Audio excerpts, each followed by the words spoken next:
Ja, men så god eftermiddag alle sammen, forældre, venner, efterskoleelever, brødre og søskende. Og velkommen her til koncert på Boring Efterskole. Det har været en fornøjelse at vende tilbage til Boring. Vi har været her for år tilbage. Men det er altid godt at være sammen et sted her og også at øve og spille koncert i en smuk foredragssal med udsigt over det fynske landskab. Ish. Ja. Det har bare været en rigtig god weekend. Altså, jeg ved, jeg har sagt det mange gange før, men det er et virkelig godt hold. Altså, i år mener jeg det. De er virkelig gode. Og Folknøjs, som vi har her, de er jo også vokset lidt siden sidst. Jeg tror næsten, vi er dobbelt så mange, som vi var sidste år. Så det er jo bare skønt. Masser af forskellige sjove instrumenter med. Vi var jo heldige, og vi fik sådan lidt et benspænd her midt i sæsonen, at Odense Symfoniorkester spurgte, om vi ville spille en koncert sammen med dem den 17. maj. Det håber jeg, I ved. Og i det benspænd lå også, at vi skulle spille en melodi, som hedder Carls Polka, som er Carl Nielsens første komposition. Og det har vi så taget på os, den opgave, og det er det første nummer, I skal høre. Men dengang med Carl, da han var jeg kan ikke huske, hvor gammel han var. Jeg vil sige, at han var 12 år. Det er sådan ligesom Folknøjs, da han skrev. Var han 10? Så han var 10, da han skrev Carls Polka. Og der spillede han i farens danseband. Hans Maler hed hans far. Og i bandet var der også en anden mand, der hed Blinde Anders. Han bor derude i Freltofte, hvor I bor, og hvor David bor, og hvor Leo bor, og hvor du bor. Der boede Blinde Anders, og jeg tror egentlig, at Niels Maler, altså Carls far, han var ikke helt fornøjet med det nummer her, for de havde jo sådan nogle synkoper og sådan noget, og det kunne man også danse til dengang i slutningen af 1800-tallet. Men Blinde Anders, han sagde, der krummer i den dreng. Så det blev der jo taget til sig, og blev jo en af de helt store nationale komponister. Så nu prøver vi vores arrangement af, det er ikke helt vores arrangement, af Carls Polka. Der er så koblet et B-stykke, som vores gode ven og kollega Harald Havgaard har skrevet. Og så må vi se den 17. maj, hvordan vi kan få det flettet sammen med Odense Symfoniorkester. Og så skulle de stemmer, vi spiller meget gerne pas med symfoniorkestrets stemmer, så det er sådan lidt, det var også... Det har Jørgen stået for, så det er også... Nu prøver vi. Ja. Og vi starter langsomt. Men det starter sådan her. Ja, det gør det.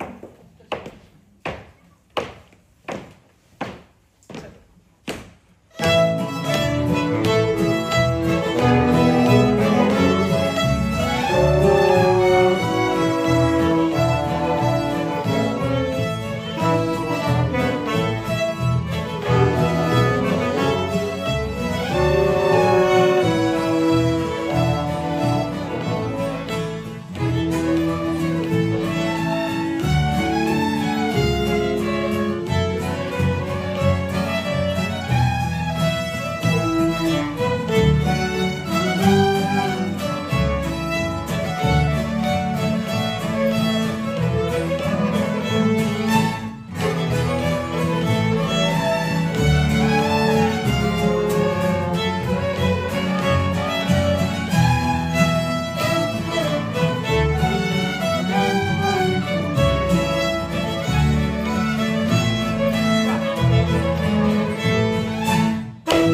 Det er et nummer, jeg har skrevet. Og jeg kan se på min lille diktafon, at selve melodien blev sådan skrevet sådan lidt ind i foråret, lidt efter vi havde lukket ned sidst. Men efterfølgende, der kan jeg godt høre, og Jørgen har påpeget, at den er sådan lidt, der er faktisk lidt Sønder Honing over den. Og sidste års store tema var jo Fanø og Sønder Honing og sådan noget, så det er nok det, der sådan er kommet ind i det. Jeg gav den arbejdstitlen Fognoshish, fordi det var til orkestret, og jeg udbød en konkurrence med store præmier om at komme med en bedre titel. Det er ikke lykkes. Så nu skal I høre Fognoshish. Yeah.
tak skal I have. Nu skal vi over til noget lidt vildere, fordi vi skal spille en hopsa for jer. Det ved I alle sammen godt, hvad er jo. Det er sådan noget musikerne de spiller, når de har brug for en pause. Spiller de lige en lille hopsa, og så bliver I alle sammen trætte og brug for at sidde ned. Men eftersom vi sidder nede i forvejen, så er det jo fuldstændig virkningsløst, kan man sige. I får her en hopsa efter Evald Thomsen i en lidt anden version. Ja.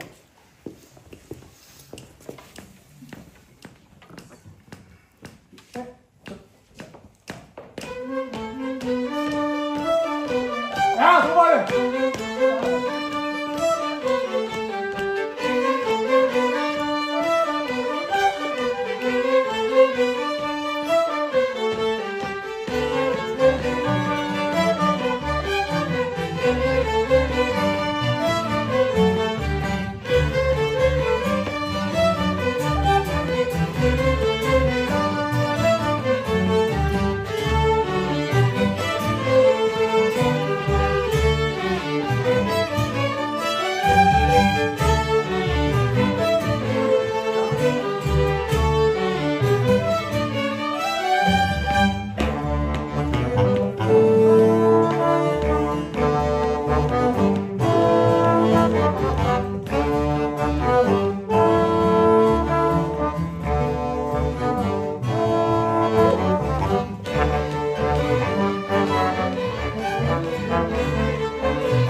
Vi skal nu have en tysker. Der er en gut, der hedder Wolfgang Meiering, som komponerer nogle dejlige melodier og spiller mandolin. Og han har komponeret den her melodi. Vi ved ikke helt, hvordan man udtaler det på tysk, men vi tror, den hedder Rimedin. Er det ikke rigtigt? Og ja, den kommer her i en lille strygerfløjtekapel.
omstilling igen.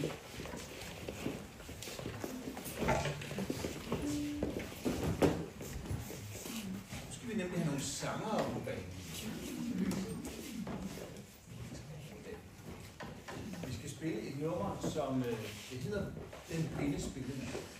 Og som jeg sagde i indledningen, så var der en fyr i Carl Nielsens fars band, som hed Blinde Anders, som boede i Vejltofte der.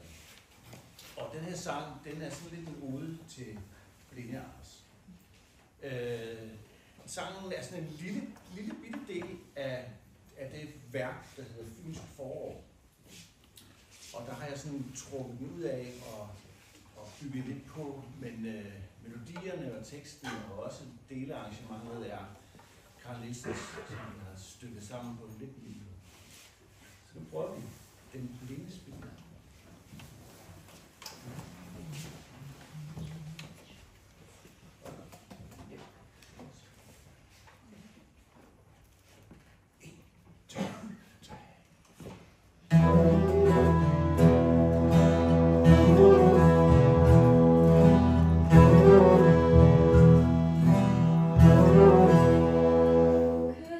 Swollen mit øjne og luften syg.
Vi skal spille vores sidste nummer her i Folk Noise-afdelingen. Så kommer der jo de store lige om lidt. Folk Delicious.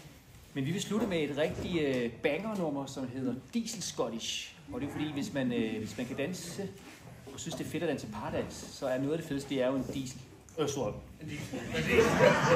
En Scottish. Og ja, den kommer her.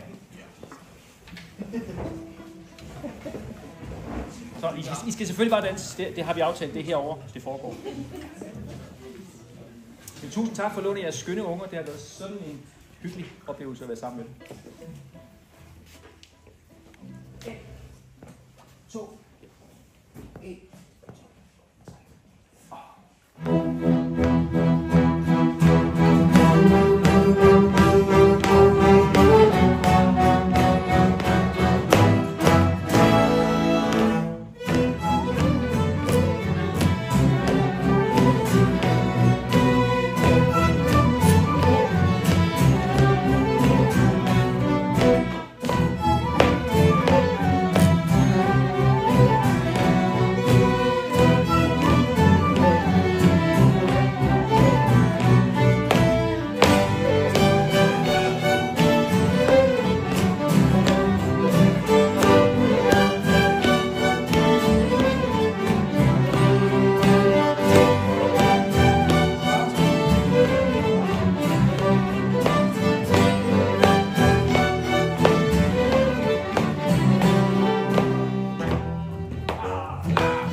Men forhåbentlig så får I jo hørt det en hel masse gange mere på alle de næste. Nu laver vi et lille skift, fordi nu skal vi høre storsøsterbandet. 5 minutter, så er vi i gang igen.